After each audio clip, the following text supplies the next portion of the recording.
Sarà un'altra giornata con possibili pesanti disagi all'insegna delle difficoltà, quella di domani per lo sciopero generale di 24 ore proclamato dalle sigle SGB, CUB e ADL in tutti i settori pubblico e privato. Lo sciopero inizierà da questa sera a mezzanotte fino alla stessa ora di domani.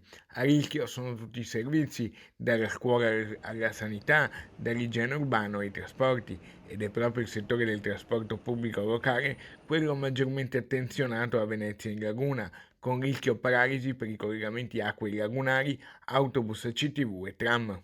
Sciopero contro la guerra, il caro vita, il precariato. All'ordine del giorno aumenti veri per contratti e salari, adeguamento automatico all'inflazione, salario minimo a 12 euro, reddito di cittadinanza, diciamo no al precariato, quindi basta precariato, siamo contro la guerra, le politiche di guerra e per il blocco delle spese militari e all'invio di armi. Ecco le principali richieste avanzate dai lavoratori.